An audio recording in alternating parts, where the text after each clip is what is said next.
Em algum momento você já pensou, cara, por que é tão difícil simplesmente fazer as coisas que eu preciso? E focar, e lembrar das coisas, e gerenciar meu tempo, e ser organizada, e lembrar das coisas, e não me distrair. Ha! Eu também não. Quando eu era criança, eu era praticamente a imagem perfeita de um bom aluno. Eu era bem organizada, sempre entregava o meu trabalho no prazo, tirava boas notas e até fazia o meu dever de casa nas sextas ao invés de enrolar até domingo à noite. Claro, eu não gostava de estudar e achava muito difícil manter o foco, mas quem nunca? Vendo todas essas qualidades juntas, isso não soa como o cérebro de alguém com algum tipo de transtorno de déficit de atenção com hiperatividade, não é? Eu era bem comportada e não sentia que tinha muita dificuldade na escola e não causava problemas. Isso até... eu saí da casa dos meus pais pela primeira vez para ir para a faculdade. Gradualmente, comecei a escorregar. Comecei a faltar às aulas um pouco quando eu só não estava afim de ir. Esperava até o último momento para começar os trabalhos da aula. Eu perdi motivação porque eu não estava interessada em nenhum dos meus trabalhos escolares. Mas no geral, embora fosse bem fora da curva de quem eu sou, eu atribuí tudo ao fato de que eu simplesmente estava de saco cheio da escola. Ao mesmo tempo que o YouTube estava realmente bombando e tudo que eu queria fazer era isso. Claro, eu não ia ser tão boa aluna quando os vídeos bobos do YouTube estavam bombando muito. Terminei um único ano de faculdade e convenci meus pais a me deixar tirar um ano sabático para ver onde essa coisa do YouTube podia levar. Spoiler, o ano sabático virou nunca mais voltando lá. Sou desistente da faculdade. Então ótimo, eu eliminei a parte chata da escola da minha vida que me sobrecarregou. Agora posso voltar a ser organizada com meu novo emprego empolgante e apaixonante, que me obriga a ser minha própria chefe e ter que gerenciar e atribuir a mim mesmo todas as minhas responsabilidades dia e noite.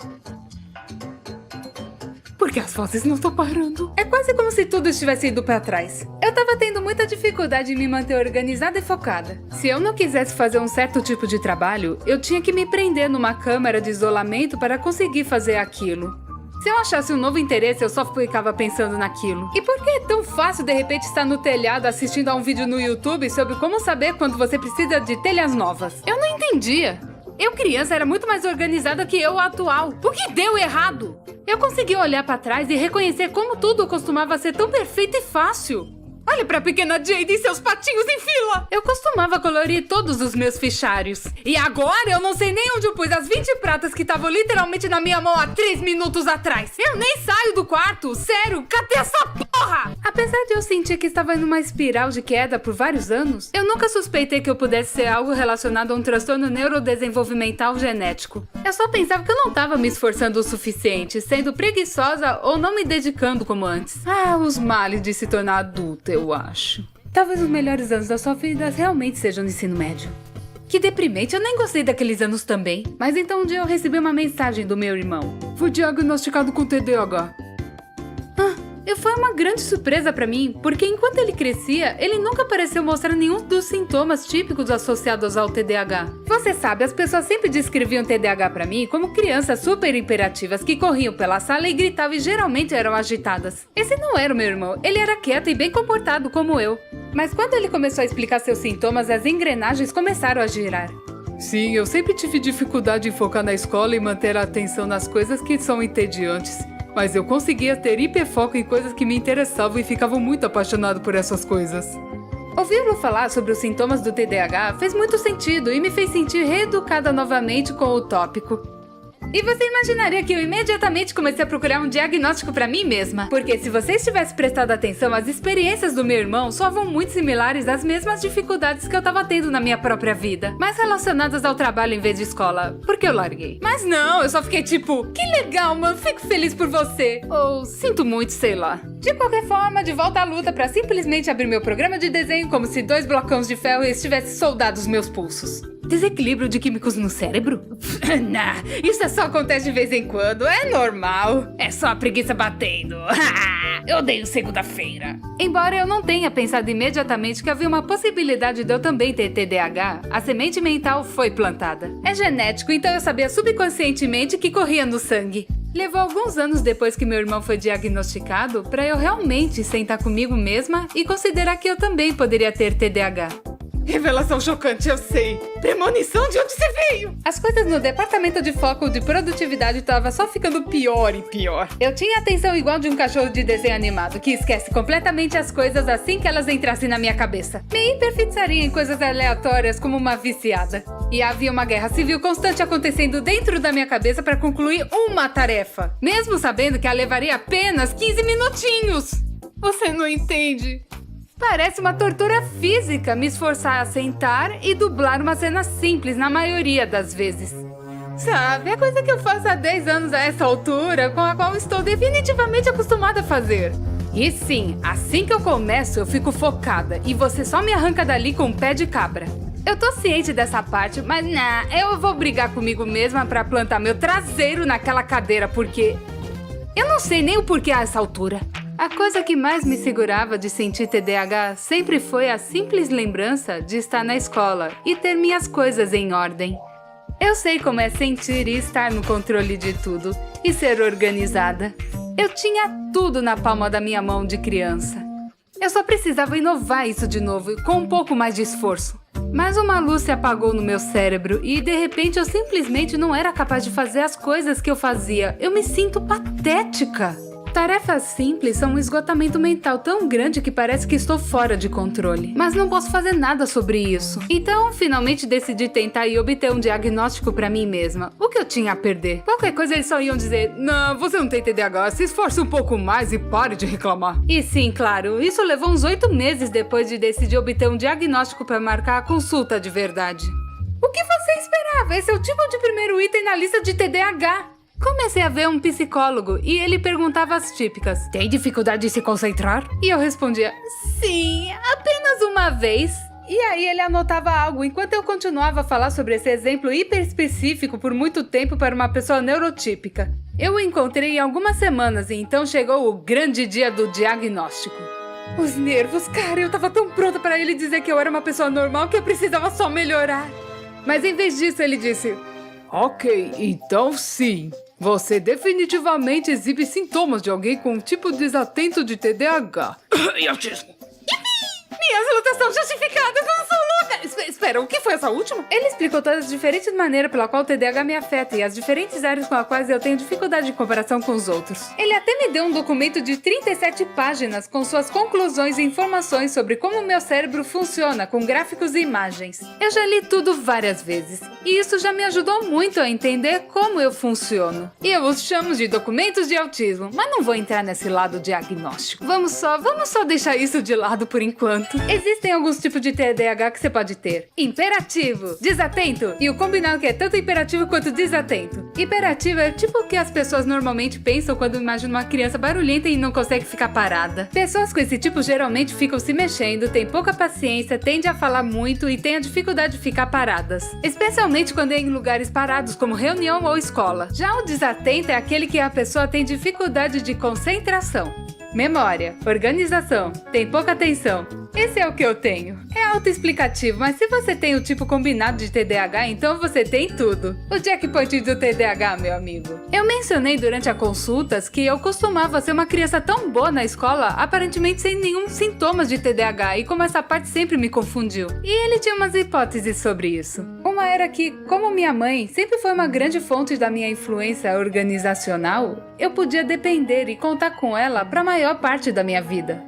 Eu sentia naturalmente que era capaz de ficar no controle das coisas, porque ela estava atrás de mim o tempo todo, me lembrando e me guiando nas tarefas. Aí quando eu me mudei, tudo começou a desmoronar, o que coincide perfeitamente quando eu comecei a ter dificuldades. Outra explicação que ele deu foi o fato de que o TDAH afeta as mulheres de maneira diferente dos homens, o que também é menos pesquisado. Adorei ouvir isso. Não só mulheres tendem a mascarar seus sintomas melhor do que os homens, então isso passa muito despercebido. Mas elas também experienciam o TDAH de maneira diferente, e pesquisas dizem que há uma chance de que eles comecem a afetar as mulheres mais tarde na vida. Eu não sou especialista em TDAH, mas é o que me falaram os especialistas. Eu não sei, só sei que eu tenho isso aí. Enfim, as explicações fazem muito sentido pra mim, e desde então aliviaram meus sentimentos de síndrome do impostor do TDAH. Eu não pensei que obter um diagnóstico mudaria muito sobre como eu conduzo minha vida. Mas desde que eu consegui meu certificado de TDAH e meu pirulito, isso revolucionou completamente como senso e como realizo as coisas. Ainda é difícil me pôr em ação e eu recuso fazer uma coisa normal que não é difícil.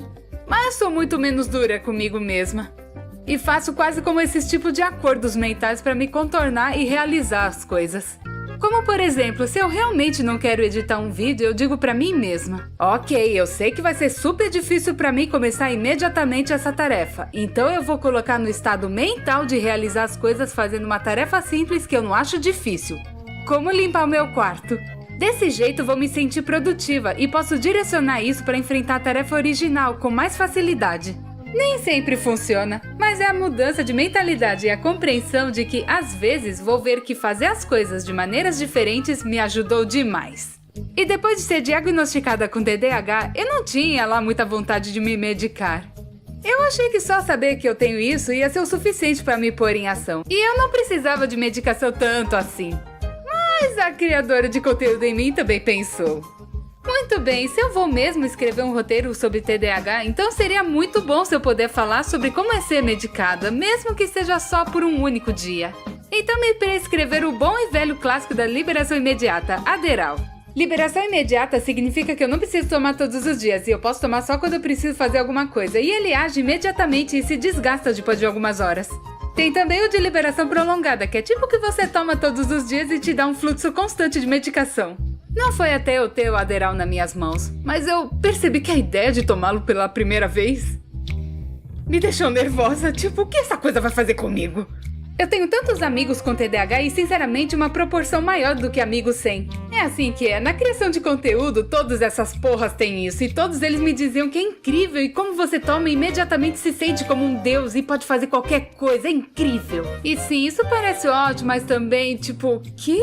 E o que você quer dizer com tomar essa pílula, de repente todos os meus problemas desaparecem e eu ganho superpoderes? Isso é assustador, parece que a coisa que todo adulto em um raio de 20 metros nos alerta quando éramos crianças. Eu vou me sentir uma pessoa completamente diferente? Não sei se estou pronta para experimentar a imortalidade. Eu adiei tomar Adderall por tanto tempo porque eu tava irracionalmente assustada com a pequenina pílula azul. Mas, conscientemente, eu realmente precisava parar de flautear e escrever um roteiro logo. Se eu demoro muito para escrever um roteiro de vídeo, a equipe fica sem trabalho para fazer. Então eu tenho um monte de pessoas sentadas esperando que eu dê mais trabalho para que possam pagar suas contas e sobreviver e tal.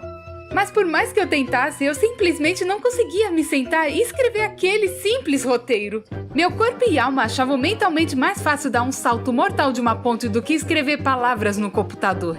Depois de literalmente 2 meses com meu cérebro dizendo: é melhor você escrever esse roteiro, eu não vou deixar você aproveitar um único momento da sua vida se você não estiver escrevendo esse roteiro.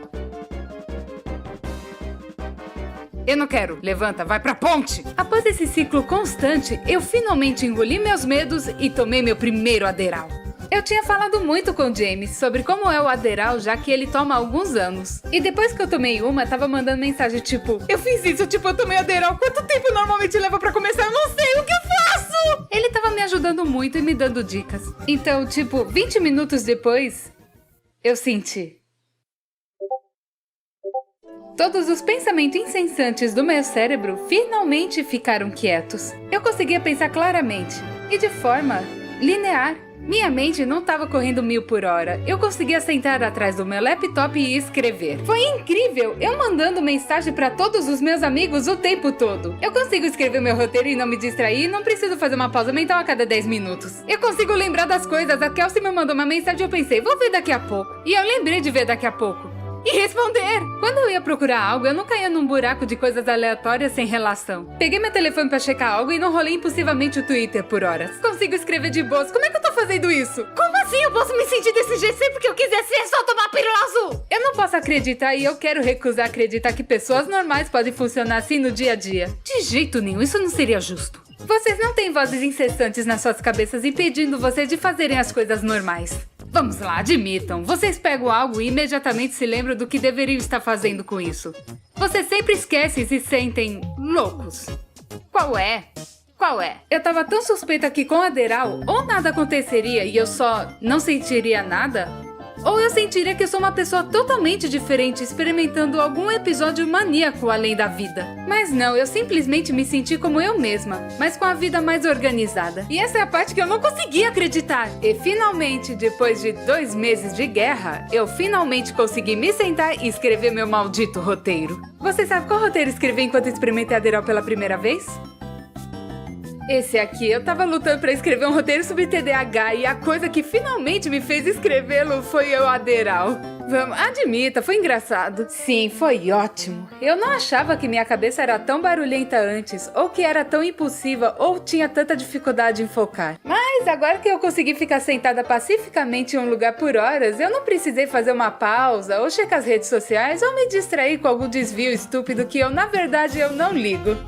Sim, isso muda as coisas. Eu ainda não consigo acreditar que fui capaz de realizar e escrever um roteiro em 3 horas, comparando as minhas típicas 12 horas. Ou seja, uma coisa medíocre, sem qualquer dificuldade. E você quer saber o que eu fiz logo depois de escrever esse roteiro?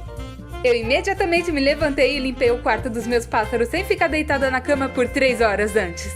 Eu só fui de uma tarefa pra outra sem pensar! Todas vocês, pessoas neurotípicas, devem estar pensando que eu sou literalmente patética e inútil.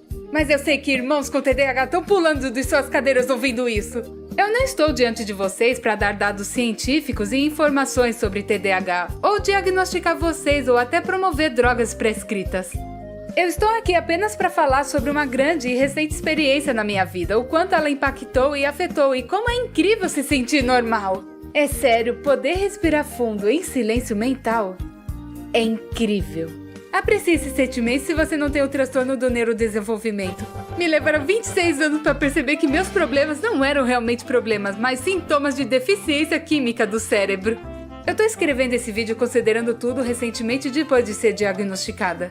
E eu estou ainda tentando aprender como reconstruir minha vida de uma maneira que me permita organizar minha produtividade e fazer as coisas a um nível normal. Mas até agora eu cheguei tão longe do que eu pensei que poderia, simplesmente por saber o que está acontecendo lá dentro da velha cabeça. E Adderall?